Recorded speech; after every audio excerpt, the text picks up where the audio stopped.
성경 말씀 보겠습니다. 시편 50편 5절 봅니다. 이르시되 나의 성도를 내 앞에 모으라. 곧 제사로 나와 언약한 자니라 하시도다. 아멘.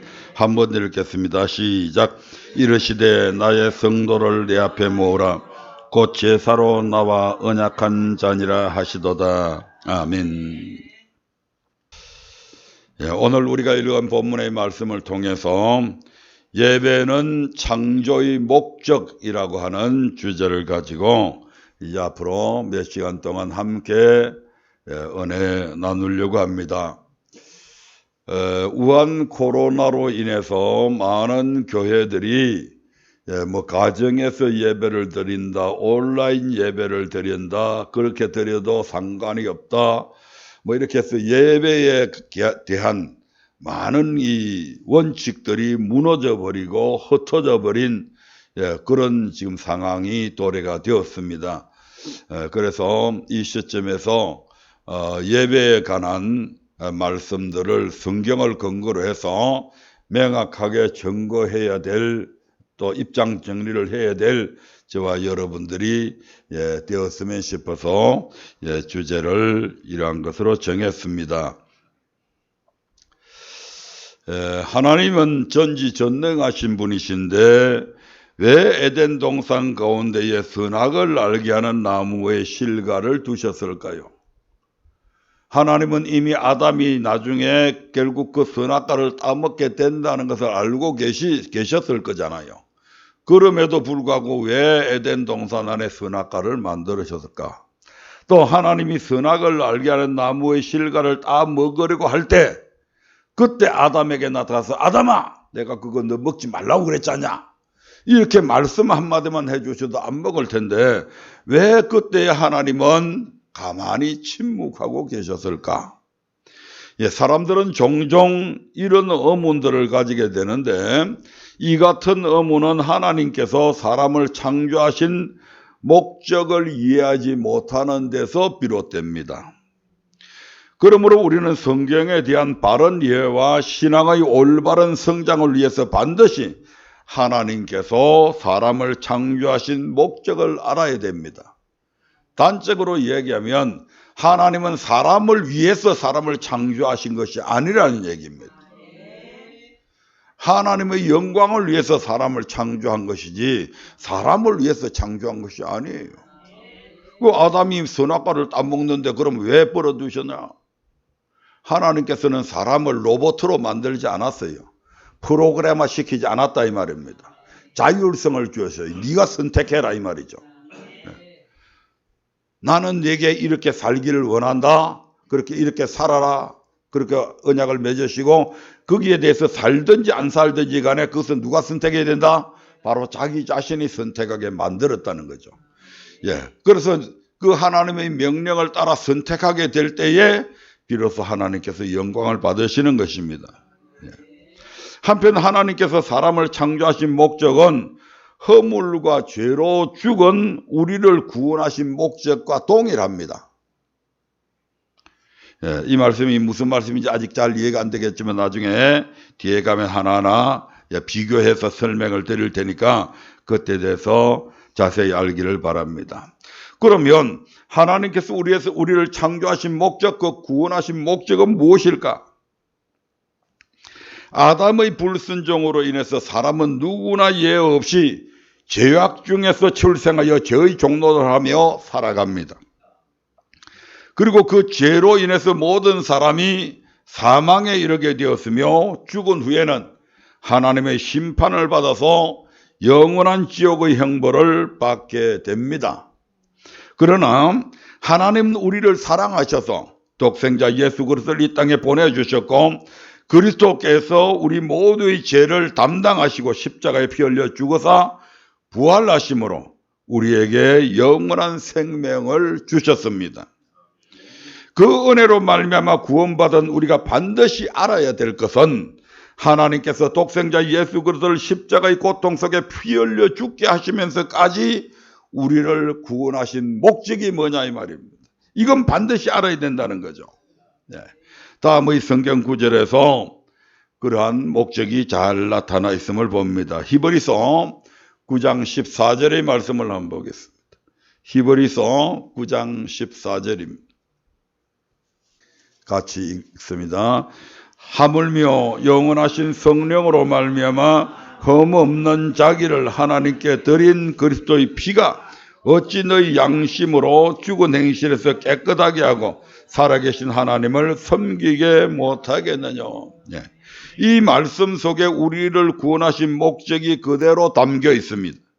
즉 그리스도의 피의 능력이 우리 양심으로 하여금 죽은 행실에서 깨끗하게 하고, 아담이 범죄함을 통해서 우리의 양심이 더러워져 버렸다 이 말입니다. 그 더러워진 양심을 예수 그리스도의 피로 말미암아 깨끗하게 만들어서 이제는 이렇게 살아서는 안 되겠구나라고 하는 죽은 행실에서 깨끗하게 하고, 아멘. 그리고 살아계신 하나님을 섬기게 한다고 말씀합니다.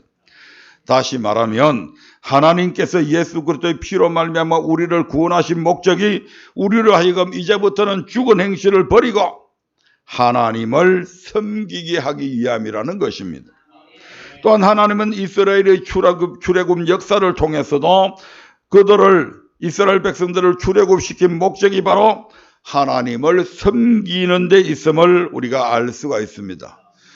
이를 좀 더 상세히 알아보도록 하겠습니다. 첫 번째는 이스라엘의 출애굽 역사입니다. 하나님은 창세기 12장에서 아브라함을 믿음의 조상으로 택하시고 15장에서는 아브라함뿐만 아니라 그의 후손 이스라엘 자손을 택하게 됩니다. 아직 이스라엘 자손이라고 하는 것이 생겨지지 않았을 때입니다. 이스라엘 자손이라는 것이 형성되지 않았습니다. 이스라엘 자손의 제일 우두머리가 누굽니까? 아브라함이잖아요. 그런데 아브라함에게는 아직 자식도 없는 그 상태에서 하나님께서는 아브라함에게 그의 후손 이스라엘 자손을 택하실 것을 약속하십니다. 아멘. 창세기 15장 13절부터 15절의 말씀을 한번 봅니다. 창세기 15장 13절부터 12절의 말씀입니다. 같이 읽겠습니다. 여호와께서 아브라함에게 이르시되 너는 정령이 알라. 내 자손이 이방에서 객이 되어 그들을 섬기겠고 그들은 400년 동안 내 자손을 괴롭게 하리니 그 섬기는 나라를 내가 징치할지며 그 후에 내 자손이 큰 재물을 이끌고 나오리라. 너는 장수하다가 평안히 조상에게로 돌아가 장사될 것이요. 아멘. 이 예언의 말씀대로 이스라엘 자손은 700년 후에 애굽으로 내려가서 애굽에서 400년 동안을 430년을 지내게 되는데 400년 동안은 노예로 지내다가 하나님의 역사하심으로 그 노예 생활을 벗어버리고 출애굽하게 됩니다. 이 같은 이스라엘의 출애굽은 오늘날 우리에게 어떤 의미를 줄까요? 하나님께서 기록하신 말씀들은 아무 없이 기록한 것이 아니다 이 말입니다. 하나님은 반드시 그 말씀을 통해서 우리를 교훈하시기 위해서 성경 속에 기록해 놓았습니다. 아멘. 그럼 이것을 왜 우리 하나님께서 이 출애굽 과정을 이 이스라엘 백성들이 출애굽하는 이것을 기록해 놓으셨을까? 첫 번째로 출애굽 과정과 신약 시대를 살아가고 있는 우리가 구원받은 그 과정은 동일함을 우리에게 교훈하고 있다 이 말입니다. 성경은 누구든지 예수 그리스도를 믿는 자는 아브라함의 자손이라고 말씀합니다. 갈라디아서 3장 7절의 말씀을 한번 보겠습니다. 오늘은 성경을 상당히 많이 찾아야 됩니다. 갈라디아서 3장 7절입니다. 시작. 그런즉 믿음으로 말미암은 자들은 아브라함의 아들인 줄 알지어다. 아멘. 28절 29절 한번 볼까요? 28절 29절 시작. 너희는 유대인이나 헬라인이나 종이나 자주자나 남자나 여자 없이 다 그리스도 예수 안에서 하나이니라. 너희가 그리스도께 속한 자면 곧 아브라함의 자손이요 약속대로 유업을 이을 자니라. 아멘. 혈통상의 유대인만 아브라함의 자손이 아니고 그리스도께 속한 자, 즉 예수 그리스도의 이름을 믿는 자는 누구든지 아브라함의 자손이라고 말씀합니다. 아멘. 하나님께서 아브라함의 자손 곧 이스라엘 백성을 택하고 구원하신 과정은 오늘날 우리를 택하고 구원하신 과정과 같습니다. 즉 이스라엘의 출애굽은 신약 시대에 있어서 영원 전에 창세전에 우리를 택하셔서 예수 믿게 해서 구속 곧 제삼을 받는 것을 의미한다는 것입니다. 예, 과연 그러한지 이제 출애굽의 과정을 살펴보면서 확인해 보도록 하겠습니다. 예, 우리 하나님께서 창세기 15장에서 이스라엘 백성들을 어떻게 했다고요? 창세기 15장에서 이스라엘 백성들을 어떻게 하셨다고요? 조금 전에 말씀했잖아요. 창세기 15장에서 하나님께서 이스라엘 백성들을 어떻게 했다고요? 택하셨잖아요. 같이 다 읽어놔놓고 왜 까마귀 고기를. 창세기 15장 13절 15절에 보니까 하나님께서 이스라엘 백성들을 택하셨잖아요. 아멘. 예. 이렇게 이스라엘 백성들의 출애굽 과정에 있어서 가장 첫 번째 등장하는 것이 택하심이 있어야 된다는 것입니다. 아멘. 예, 두 번째로 출애굽기 이제 훨씬 뒤로 넘어가가지고 출애굽기 12장에서 이스라엘 백성들이 애굽에서 이제 출애굽을 시키는 과정의 첫 번째가 어떤 일을 하셨냐면 하나님께서 애굽에 있는 모든 장자들은 다 죽이는 그날 밤에 이스라엘 백성들한테는 유월절 어린 양의 피를 발라서 죽음을 면하게 만듭니다. 아멘. 그리고 이제 그렇게 이제 하니까 애굽 바로 왕의 아들도 결국 죽게 되죠. 그러니까 이제 바로가 드디어 항복을 해서 이스라엘 백성들을 내보내게 되는데 이스라엘 백성들이 애굽에서 나가려고 하는데 이스라엘 백성들이 지금 동서남북 어디로 가야 할지 모릅니다. 아멘. 그런데 하나님께서 구름 기둥과 불 기둥을 앞세워서 이스라엘 백성들은 그 구름 기둥과 불 기둥을 쳐다보면서 나오게 됩니다. 아멘. 다시 말씀드리면 불 구름 기둥으로 인도함을 받았다 이 말입니다. 그리고 출애굽기 14장에서 하나님께서는 이스라엘 백성들을 엉뚱한 길로 인도하셨는지 이스라엘 백성들을 홍해 바다 앞에 인도합니다. 아멘. 자, 바다가 있어서 더 이상 건너갈 수가 없습니다. 뒤에는 애굽의 군대가 쫓아옵니다. 자기들을 죽이려고. 예, 그런 상황 속에서 하나님께서 그 홍해의 바다를 갈라서 육지로 만들어 버립니다. 아멘. 예, 엄청난 사건이죠. 예, 물백을 세우고 하나님께서 그 물백 사이로 이스라엘 백성들은 통과하게 되고 그들을 죽이려고 뒤쫓아오던 애굽의 군대는 하나님께서 다시 물을 합쳐버림을 통해서 다 거기에서 수장되어 버리고 맙니다.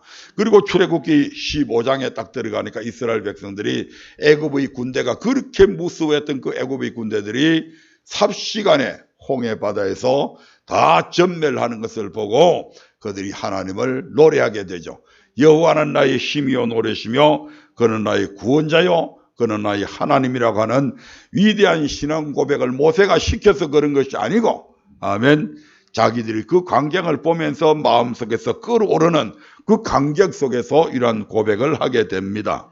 아멘. 다시 말씀드리면 애굽이라고 하는 세상, 애굽이라고 하는 그 죄로부터 이제 비로소 이 고백을 통해서 그들의 구속이 완성되어지는 것이죠. 자, 이와 똑같은 것이 신약 시대에 있어서 여러분과 제가 교회를 나오게 된 것과 딱 동일하다 이 말입니다. 자, 우리가 교회에 나오기 위해서 우리에게 이스라엘 백성들이 아까 창세기 15장에서 택함 받았던 것처럼 저와 여러분들도 택함 받아야 됩니다. 자, 에베소서 1장 4절을 보겠습니다.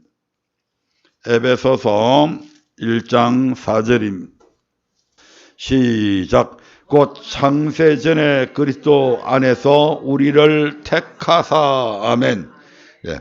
하나님께서 창세전에 그리스도 예수 안에서 우리를 먼저 택했다고 말씀합니다. 창세전이면 저와 여러분들이 태어나기 6천년 전의 말입니다. 6천년 전에 저와 여러분들은 하나님의 택하심을 받은 존재들이다 이 말입니다. 6020년에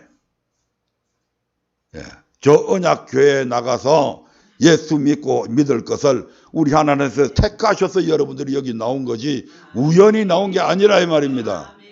얼마나 하나님의 치밀하신 계획 속에서 여러분들이 지금 이 자리에 앉아 있는지 모릅니다. 아멘. 요한복음 15장 16절에서도 하나님께서 우리를 택하셨다고 말씀합니다. 요한복음 15장 16절 봅니다. 시작. 너희가 나를 택한 것이 아니요 내가 너희를 택하여 세웠나니 이는 너희로 가서 과실을 맺게 하고 여기서도 보면 누가 예수님이 우리를 택하셨다고 말씀합니다. 아멘. 자, 그러니까 창세기에 이스라엘 백성들을 택하신가 오늘날 우리를 택하시면 같다 이 말입니다. 두 번째 들어갑니다. 예수 그리스도께서 우리의 유월절 어린 양이 되사 피 흘려 죽으셨습니다.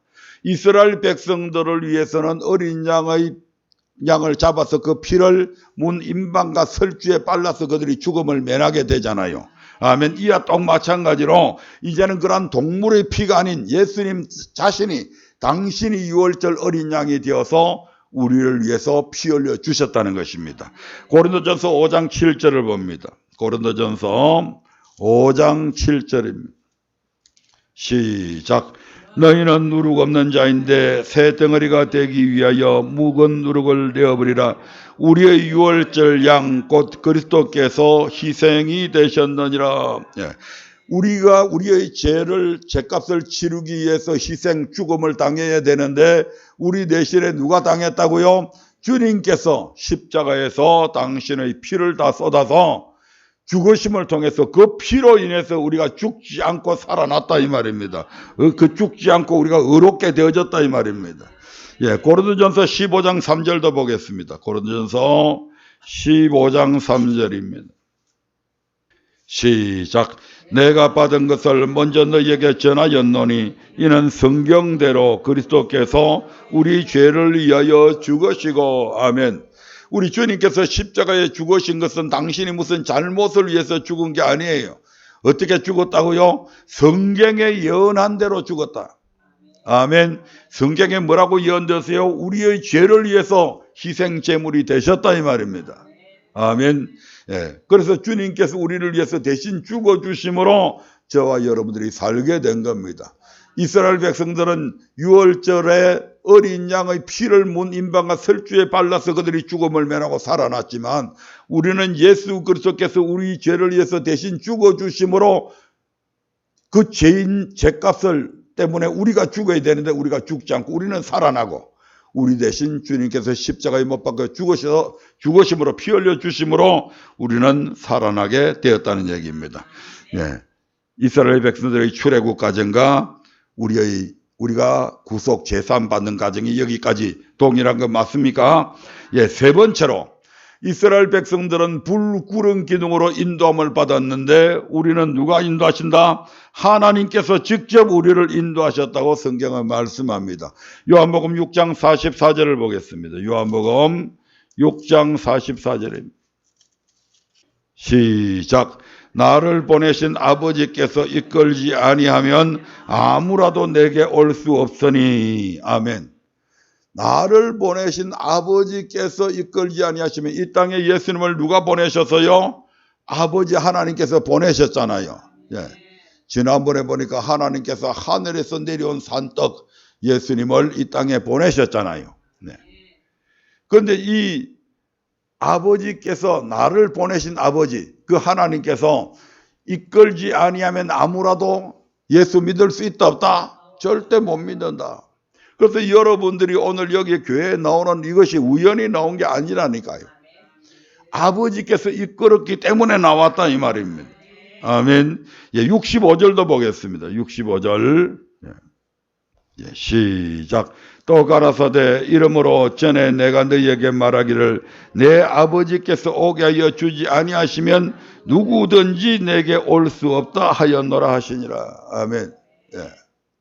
많은 유태인들이 예수님을 떠나가니까 예수님께서 예, 그것을 보면서 아버지께서 오게 하여 주지 아니하시면 누구든지 내게 올 수 없다. 저들은 아버지께서 내게 보낸 자들이 아니다 이 말씀이죠. 아멘. 예, 그래서 우리가 교회에 나서 예수 믿고 신앙생활 하는 이것이 결코 우리의 어떤 의지나 우리의 뜻으로 된 것이 아니고 바로 아버지께서 이끄시는 은혜가 있었기 때문이다 이 말입니다. 아멘.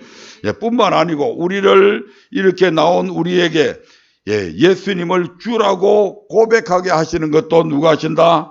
하나님께서 하신다는 얘기죠. 아멘. 예. 고린도전서 12장 3절을 보겠습니다. 고린도전서 12장 3절입니다. 예.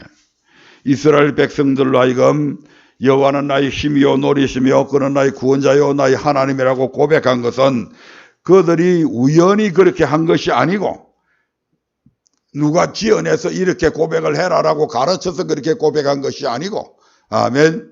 하나님께서 그렇게 고백하게 만드신 것입니다. 예, 고린도전서 12장 3절 시작. 그러므로 내가 너희에게 알리게 하노니 하나님의 영으로 말하는 자는 누구든지 예수를 저주할 자라 하지 않고 또 성령으로 아니하고는 누구든지 예수를 주라 할 수 없느니라. 성령이 아니고서는 그 멀쩡한 예수님을 아니 우리 한국 사람도 아닌 이스라엘 땅에 난 그것도 오늘날에 난 것이 아닌 2020년 전에 태어나신 그분이 어떻게 나의 주님이라고 내 주인이라고 어떻게 이걸 고백할 수 있냐 이 말입니다. 예? 아니 말로 야 너 이거 고백하면 내가 한 1,000만 원 줄게. 그러면 또 뭐 모를까? 그런 것도 아니고 아니 2000년 전에 대한민국이 아닌 대한민국 땅덩이보다 훨씬 적은 우리나라 강원도 남부 강원도 길이 정도밖에 안 되는 그 좁은 땅덩어리에 태어난 그 예수가 나의 주인이다. 내가 주님으로 부른다. 이게 누가 가르쳐서 되는 일이냐고요 이게. 그래서 이걸 누가 하셨다? 성령께서 이런 고백을 하게 하신다 이 말입니다. 이스라엘 백성들에게 모세가 야 너희들이 이제 홍해 건너서 저 애굽 군인들이 다 죽는 거 봤으니까 이제 하나님 앞에 이렇게 고백해 시킨 것 아니잖아요. 아멘. 그래서 이스라엘 백성들의 출애굽 과정과 신약 시대에 있어서 저와 여러분들이 예수 믿고 교회 나서 예수 믿고 신앙 고백한 이 모든 신앙 고백하면 우리가 죄로부터 구속함을 받죠. 예, 죄에서 구원받는다 이 말입니다. 이 과정이 똑같이 지금 동일함을 우리가 확인할 수 있잖아요. 아멘. 예, 이처럼 성경은 이스라엘의 출애굽 과정과 신약의 구속과 제3의 과정이 동일함을 우리에게 보여줍니다. 특별히 이스라엘 백성이 홍해 건넌 사건을 신약 성경에서는 세례받은 사건으로 기록을 하고 있습니다. 이스라엘 백성들이 그 홍해 바다를 깊은 곳을 지나왔는데 그것을 바로 세례받은 사건이다. 예, 고린도전서 10장 1절 2절 봅니다. 이 고린도전서는 사도 바울이 고린도 교인들에게 쓴 편지의 내용 속의 내용입니다. 거기에 그 유명한 사도 바울이 지금 이렇게 성령의 감동에서 이렇게 말씀하고 있는 것이죠. 같이 읽겠습니다. 시작. 형제들아 너희가 알지 못하기를 내가 원치 아니하노니 우리 조상들이 다 구름 아래에 있고 바다 가운데로 지나며 모세에게 속하여 다 구름과 바다에서 세례를 받고 아멘. 모세에게 속하여 다 구름과 바다에서 세례를 받고 이스라엘 백성들을 뭐가 인도했다고요? 굴기둥과 구름 기둥이 인도했잖아요. 예, 낮이니까 지금 그들을 뭐가 덮고 있었다? 구름 기둥이 그들을 지금 덮고 있잖아요. 그래서 구름 아래 다 우리 조상들이 다 구름 아래에 있었고 지금 어디를 지나가고 있다? 홍해 바다를 지나가고 있다. 예. 모세에게 속하여 이것이 바로 세례받은 사건이다 이렇게 지금 말씀하고 있잖아요. 아멘. 예.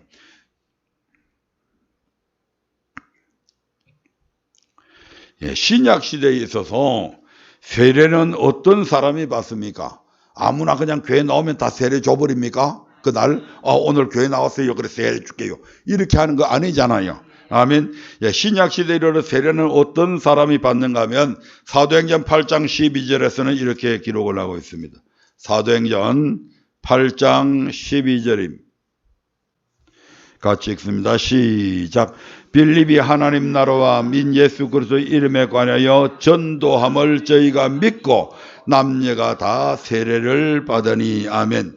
예, 신약 시대에는 예수 그리스도의 이름을 믿는 자, 곧 예수님께서 살아계신 하나님의 아들 그리스도이심을 믿고 고백한 자들에게 뭐를 베푼다? 세례를 베풀게 됩니다.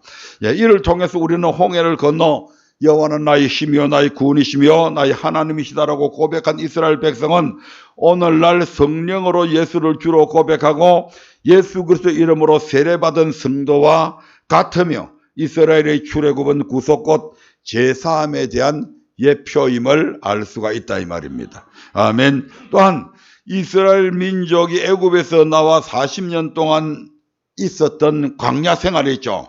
그 광야를 가리켜서 신약 시대에는, 신약 성경에는 광야 교회라고 말합니다. 이스라엘 백성들이 40년 동안 광야에서 광야 생활을 했는데 그 생활은 무슨 생활이다? 교회 생활이다. 광야 교회 생활이다. 아멘. 사도행전 7장 38절을 통해서 확인해 보도록 하겠습니다. 사도행전 7장 38절입니다. 시작. 시내산에서 말하던 그 천사와 및 우리 조상들과 함께 광야 교회에 있었고. 아멘. 이스라엘 백성들이 시내산에서부터 하나님의 말씀을 받고 나머지 38년 동안 광야 생활을 하고 이 모든 것들이 바로 뭔 생활이다? 광야 교회 생활이었다. 아멘. 그리고 하나님께서 이스라엘 백성에게 기업으로 주기로 약속하신 가나안 땅을 시편 95편 11절에서는 안식이라고 표현을 하고 있습니다. 아멘. 시편 95편 11절입니다. 시작. 그러므로 내가 너희여 맹세하기를 저희는 내 안식에 들어오지 못하리라 하였도다. 아멘. 하나님의 안식은 종국적으로 하나님께서 경영하시고 지으실 터가 있는 성, 곧 거룩한 성, 새 예루살렘, 천국을 의미합니다. 아멘. 결론적으로 이스라엘의 출애굽은 구속고 제3에 대한 예표이며 40년 동안의 광야 생활은 오늘날의 교회 생활에 대한 예표입니다. 아멘. 그리고 이스라엘 백성이 애굽에서 나온 후 광야의 길을 지나 가나안 땅을 기업으로 얻는 과정은 허물과 죄로 죽었던 우리가 그리스도의 피로 구속고 제3을 받고 교회 생활한 후에 천국을 유업으로 얻기까지의 여정을 보여주고 있는 것이다 이 말입니다. 그래서 이 이스라엘 백성들의 출애굽 과정을 잘 그렇게 우리가 잘 이해하고 보면 오늘 우리의 신약 시대의 신앙생활하는 우리의 모습을 그대로 대입시켜 보면 딱 맞습니다. 아멘. 이제 두 번째로 이스라엘 백성들을 하나님께서 출애굽 시켰는데 이렇게 출애굽 시킨 목적이 뭐냐 이 말입니다.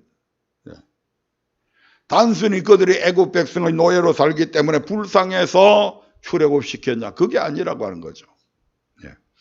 이스라엘의 출애굽 목적은 하나님께서 모세를 바로에게 보내어서 그 백성을 인도해 내시는 과정 속에 잘 나타나 있습니다. 먼저 출애굽기 3장에 보면 하나님께서 떨기나무 불꽃 가운데서 모세를 부르시는 장면이 나옵니다. 이제 그러기 전에 출애굽기 1장과 2장에 보면 모세의 출생 과정이 나오죠. 모세의 출생과 성장 과정이 거기에 간단하게 기록이 되어 있는데 거기에 보면 모세가 태어날 당시에는 이스라엘 백성들이 최고로 위기 속에 있을 때입니다.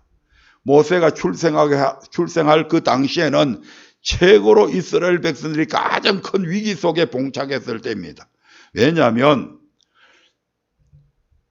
이 애굽왕 바로가 딱 보니까 이스라엘 자손들이 지금 기하급수적으로 지금 팽창해 나가는 겁니다. 인구수가.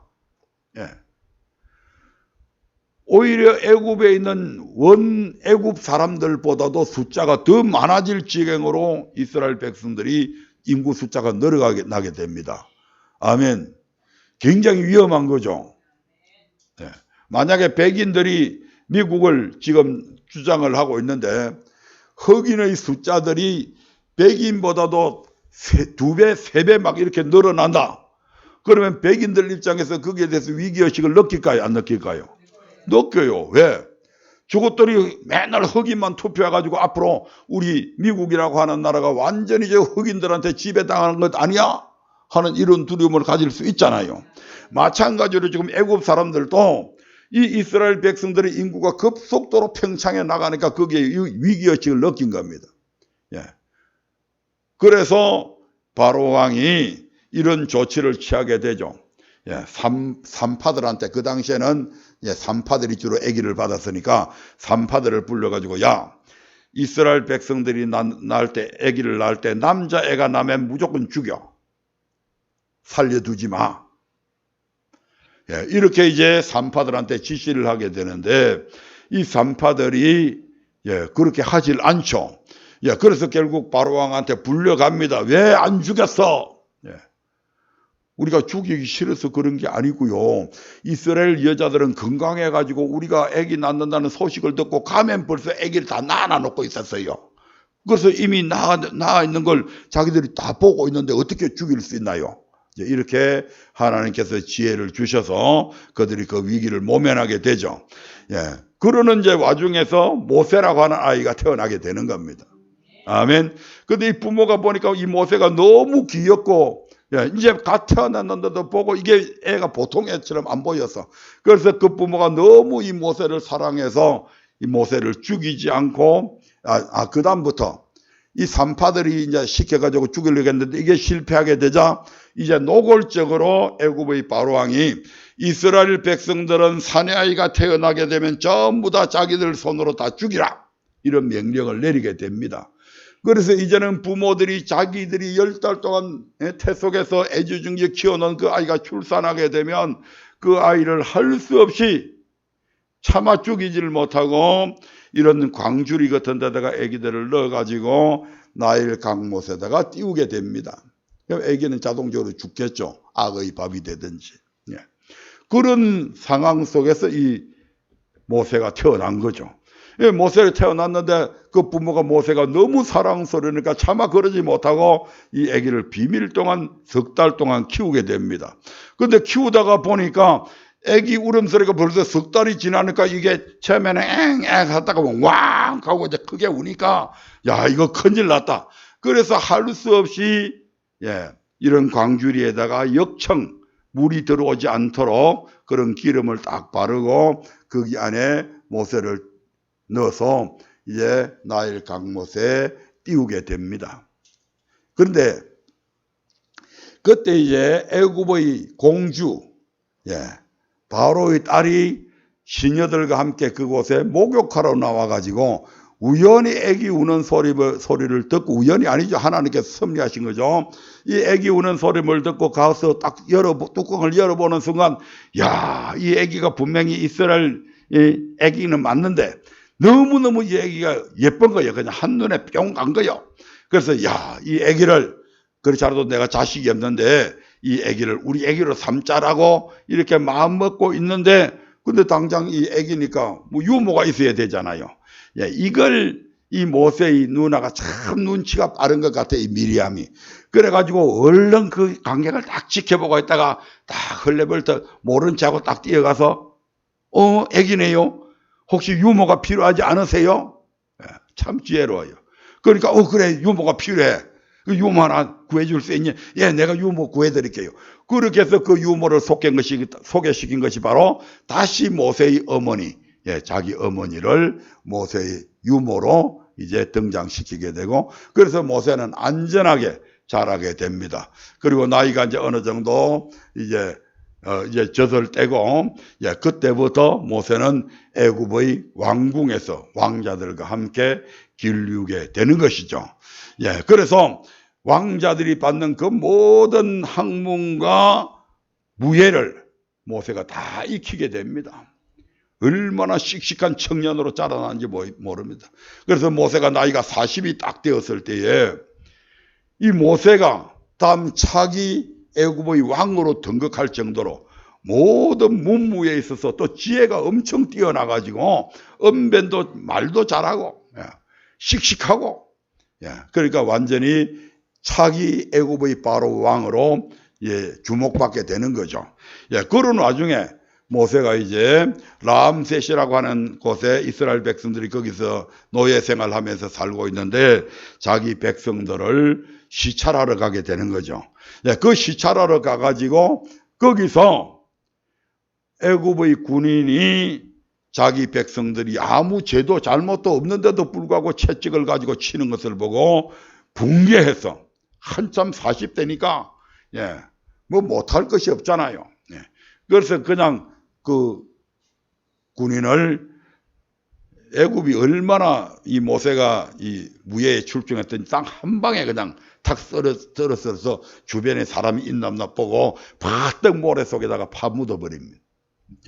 근데 결국 그것이 발각이 되어 가지고 모세는 왕자의 직위에서 결국 퇴출되게 되고 자기의 생명을 구하기에 급급해 가지고 결국 미디안이라 하는 광야로 애굽을 벗어나서 미디안이라고 하는 광야로 탈출하게 되죠.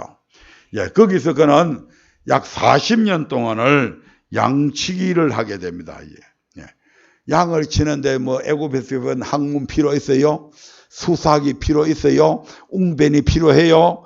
무예가 필요해요? 아무것도 필요 없는 거예요. 자기가 40년 동안 갈고 닦았던 그 모든 학문과 무예가 아무 소용없이 되는 겁니다. 맨날 양양거리는 양새끼들 틈에 낑겨가지고 그 양 똥냄새 맡아가면서 이렇게 모세의 살림이 전락하게 됩니다. 그런 이 모세에게 그렇게 애굽에 있을 때 40년, 미디안 광야에서 40년 모세의 나이가 어느덧 80이 되었을 때에 그런 그에게 하나님은 떨기나무 불꽃 가운데 나타나서 이스라엘 백성을 애굽에서 구원하여 내라고 하는 사명을 주게 됩니다. 아멘. 모세가 생각하니까 이게 도대체 뭐야? 내가 젊은 나이에 내 백성을 위해서 좀 일해 보려고 했더니 하나님께서 그때 막으셨잖아. 근데 이제 나이가 80이 되어서 내가 이제 노인네 축에 접어들어가고 있는데 이런 나보고 지금 애굽에 가서 이스라엘 백성들을 지금 이끌어내라고? 내가 무슨 능력으로? 내가 무슨 자격으로? 이렇게 되는 거죠. 그래서 이제 모세가 하나님 앞에 이제 하나님의 이 같은 부르심에 모세가 이제 어떻게 하고 있는지 출애굽기 3장 2절부터 10절의 말씀을 통해서 일단 한번 보겠습니다. 출애굽기 3장 2절부터 10절 출애굽기 3장 2절부터 10절까지의 말씀을 교독하도록 하겠습니다. 여호와의 사자가 떨기나무 불꽃 가운데서 그에게 나타나시니라. 그가 보니 떨기나무에 불이 붙었으나 사라지지 아니하는지라.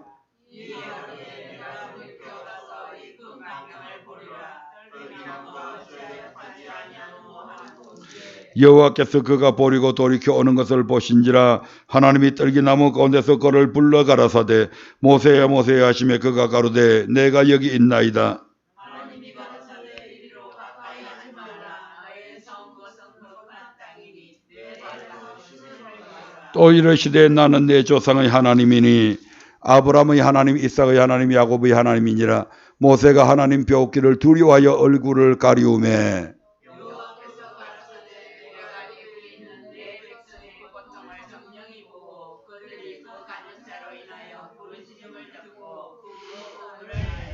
내가 내려와서 그들을 애굽인의 손에서 건져내고 그들을 그 땅에서 인도하여 아름답고 광대한 땅 젖과 꿀이 흐르는 땅 곧 가나안 땅 가나안 족속 헷 족속 아모리 족속 브리스 족속 히 족속 여부스 족속의 지방에 이르려 하노라.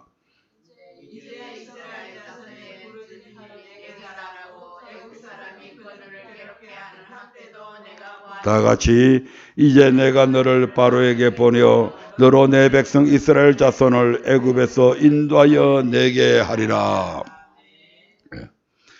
그러니까 모세가 이제 아니 이게 뭐야? 내가 젊을 때 한참 하려고 그럴 때는 모른 체 하시더니 이제 와서 나보고 이거 하라고. 그래서 모세가 11절에서 이렇게 말씀하죠. 예, 모세가 11절에서 시작. 모세가 하나님께 고하되 내가 누구간데 바로에게 가며 이스라엘 자손을 애굽에서 인도하여 내리까. 예. 그러니까 이제 하나님께서 12절에서 이렇게 말씀하십니다. 시작. 하나님이 가라사대 내가 정녕 너와 함께 있으리라. 네가 백성을 애굽에서 인도하여 낸 후에 너희가 이 산에서 하나님을 섬기리니 이것이 내가 너를 보낸 정건이라. 아멘. 하나님께서 모세와 함께 하심으로 말미암아 그가 이스라엘 백성을 애굽에서 인도해 낼 것이며 그 후에 그들이 이 산적 시내산에서 하나님을 섬기게 될 것인데 이것이 곧 하나님 내가 모세 너를 보낸 증거가 될 것이다. 너는 그냥 네 자유로 가는 것이 아니고 내가 너를 보낸다. 그래서 그 증거가 바로 네가 네 백성을 이끌어 나와서 다시 이 산에서 나를 섬기게 될 것이다. 이것이 바로 내가 너를 보냈다고 하는 증거가 된다. 이렇게 지금 하나님께서 약속을 하시죠. 이는 하나님께서 모세를 바로에게 보내서 이스라엘 자손을 애굽에서 인도해 내시는 그 이유가 그들로 하여금 하나님을 섬기게 하기 위함이라는 것을 보여주고 있는 말씀입니다. 아멘. 야, 네가 애굽에 들어가 가지고 이 산이 아닌 이스라엘 백성들을 가나안 땅에 가려면 지중해로 해서 인도하는 게 가장 빠른 길이란다. 그러니까 그 길로 가면 4, 5일이면 가나안 땅까지 들어갈 수 있다. 그러니까 네가 그렇게 해라. 이렇게 지시한 것이 아니고 다시 이스라엘 백성들을 지금 이 산으로 인도하게 만들겠다는 것이죠. 그렇게 가나안 땅에 들어가기 전에 반드시 이 코스를 거쳐서 하나님을 섬기게 한 후에 들어가게 한다 이 말입니다. 이 같은 하나님의 명령에도 불구하고 모세가 바로에게 가기를 주저하자 하나님의 모세에게 능력을 행할 수 있게 해주시고 형 아론을 동력자로 붙여주시죠. 지금 모세의 입장에서는 바로한테 찾아가는 것이 결코 뭐 맹쾌한 일은 아니잖아요. 즐길 일은 아니잖아요. 왜? 그는 지금 살인자로 여기 미디안까지 도망 나와 있잖아요. 만약 모세가 야 주름 저 살인자 왔구나 네 발로 잘 찾아왔네. 야 오게 가둬 이러면 지금 당장 가둬가지고 지금 시행될 판인데 그런 것도 있고 그래서 주저하게 될 수밖에 없는 거죠. 하나님께서 모세한테 능력을 주십니다. 뱀을 집으니까 뱀이 지팡이가 되고 지팡이를 던지니까 지팡이가 뱀이 되고 또 손을 품 안에 넣었다가 꺼내니까 문둥병이 걸려가지고 손이 그렇게 되고 다시 집어넣었다가 꺼내니까 깨끗하게 되고 이런 것들을 이제 보여주시면서 가라고 그러니까 그래도 이제 모세가 뭐라고 나는 입이 둔한 자입니다. 이렇게 또 이제 핑계를 대죠. 그러니까 하나님께서 입이 둔할 수밖에 모세가 애굽에 있을 때는 수사, 웅변술 다 배웠잖아요. 얼마나 말을 잘하는지 모릅니다. 우리가 사도행전에 보면 모세가 말에 능통했다고 이렇게 말합니다. 그럴 수밖에요. 그런 모세가 40년 동안 광야에서 맨날 양양기르는 양새끼들하고 놀다 보니까 말할 기회도 없고 연설할 기회도 없고 그들 앞에서 웅변할 이유도 없고 그러다 보니까 혀가 굳어졌다는 하는 말이 맞는 거예요. 그렇게 이제 핑계대니까 하나님께서 그래 알았다. 네 형 아론이 말 잘하니까 내가 네 형 아론을 네 대변인으로 세워줄게. 이제 됐냐? 그렇게 해서 이제 모세가 이제 하나님의 부름을 받고 순종하게 되죠.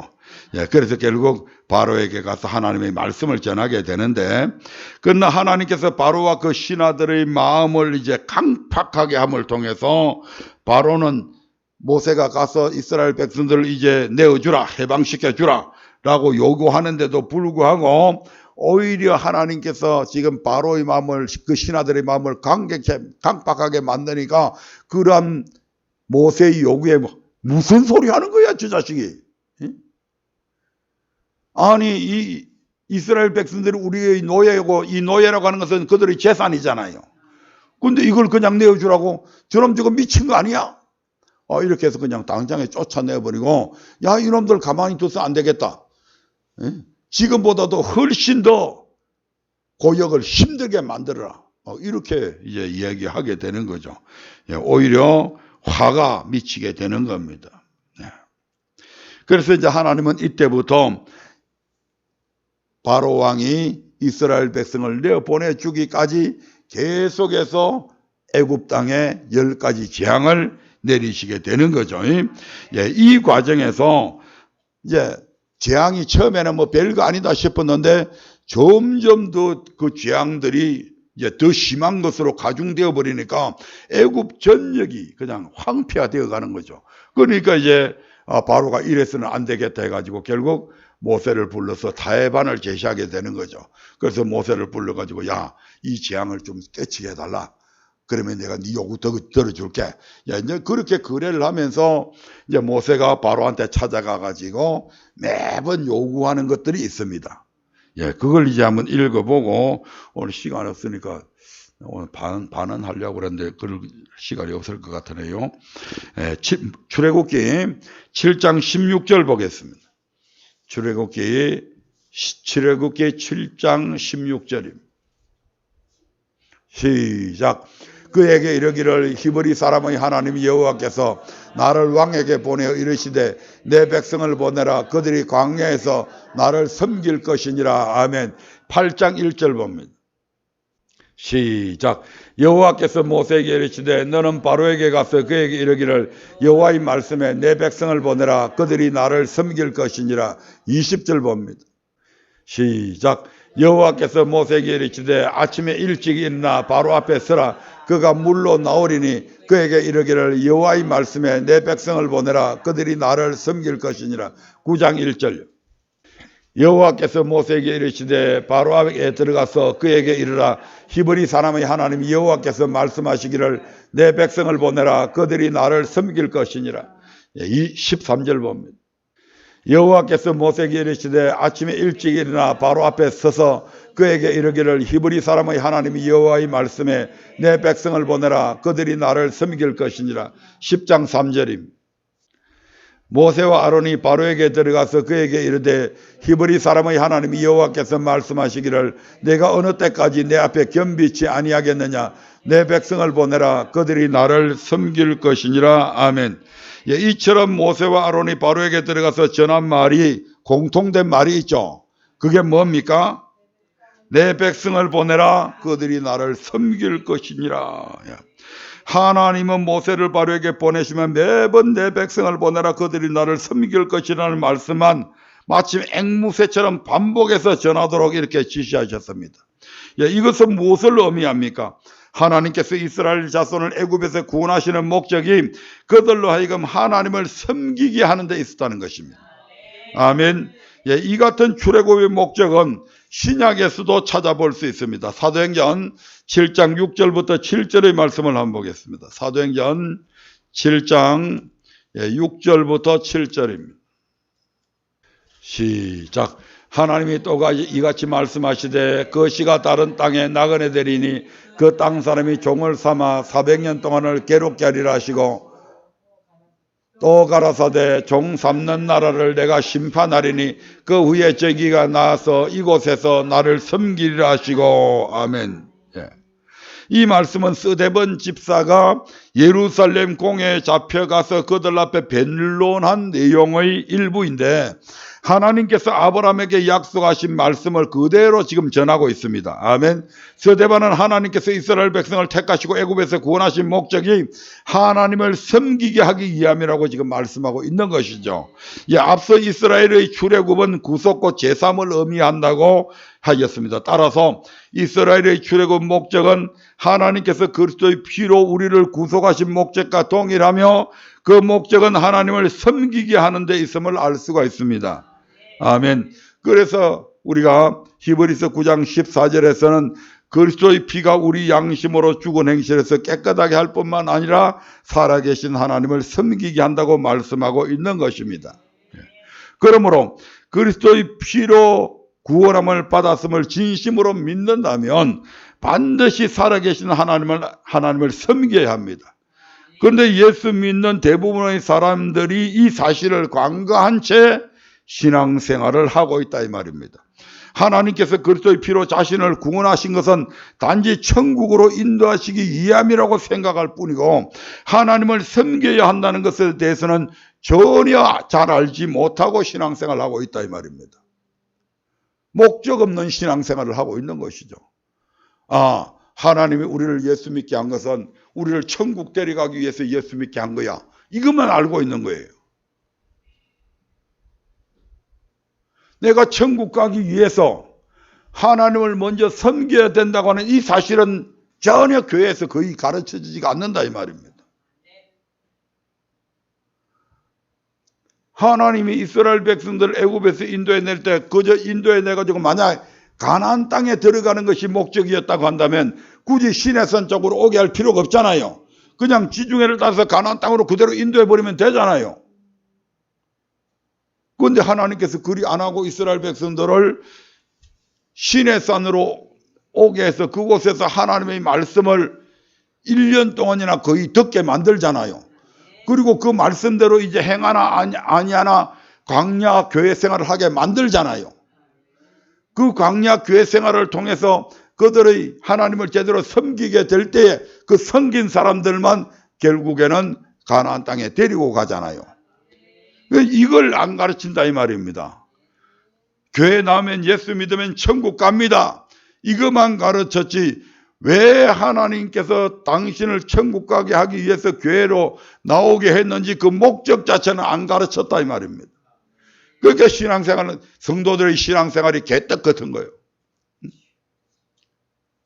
예수 믿는 사람들이 세상 사람들과 전혀 구분된 삶을 살지 못하고 있는 거예요. 그래서 세상 사람들한테 손가락질 받고 개독교라고 하는 욕이나 얻어먹고 빛과 소금의 모습은 다 잃어버리고 오히려 세상 사람들보다 더 악하고 천박하게 살아가고 있다 이 말입니다.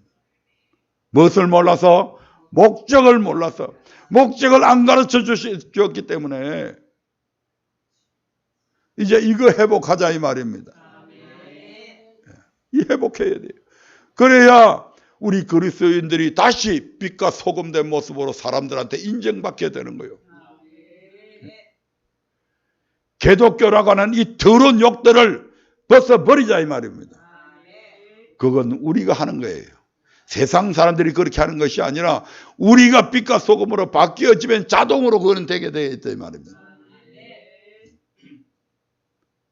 왜 하나님의 아들인 우리가 저 보잘것없는 지옥 갈 세상 사람들한테 왜 그런 욕을 얻어먹고 살아야 되냐 이 말입니다. 여러분과 나의 신분이 어떤데? 우리 주님께서 죄 없으신 하나님이 우리를 위해서 피 흘려서 우리 대신에 죽으시고 저와 여러분을 살려주셨는데 그러한 고귀한 신분을 갖고 있는 우리가 왜 저 지옥 갈 세상 사람들한테 손가락질을 받고 이렇게 살아야 되냐 이 말입니다.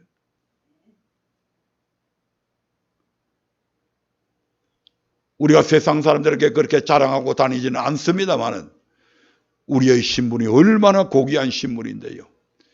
아무나 예수 믿는 것 아니라 이 말입니다. 창세전에 택함을 받았다고 그러잖아요. 창세전에.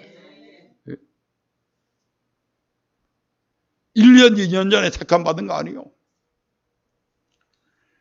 이러한 하나님의 엄청난 사랑과 하나님으로부터 존경을 받고 있는 저와 여러분들이 시시하게 살아서는 안 됩니다. 아멘. 그래서 이제 다음 시간에는 도대체 그러면 하나님을 섬기라고 하는 말의 의미가 무엇이냐? 여기서부터 다시 시작하겠습니다. 오늘 이 부분에서 너무 시간을 많이 잡아먹어서 오늘 여기까지밖에 못하네요. 이스라엘의 출애굽 과정과 신약시대의 구속은 제사받는 것을 의미합니다. 원죄로부터 제사받는 것. 이것의 과정이 똑같이 동일하게 일어났다. 아멘. 마귀에서 하나님을 섬기게 하기 위해서 우리를 구원했다 이 말입니다. 아멘. 그래서 이제부터는 정말 잘 섬길 수 있는 저와 여러분들이 되어야 됩니다. 그래서 그 섬긴다고 하는 의미가 무엇인지 다음 시간에 우리는 반드시 드려야 됩니다. 아멘. 말씀 기억하면서 창세전부터 우리를 택하셔서 주님께서 우리 대신 십자가에 피 흘려 죽어주시고 하나님께서 예수 믿을 수 있도록 우리를 인도해 주시고 성령께서 주가 그리스도시여 살아계신 하나님의 아들이라고 고백하게 해주신 그 모든 것이 하나님의 전적인 은혜다 이 말입니다. 그 은혜에 감사하는 그러한 저와 여러분들이 되어야 되겠고 이제부터는 하나님을 섬김으로 하나님의 거룩하신 이름이 우리 때문에 욕되게 되지 않도록 하나님의 말씀에 잘 순종하는 그런 그리스도인다운 크리스찬다운 크리스찬이 되게 해달라고 주에게 맞추어 약 3분 동안 기도하시기 바랍니다.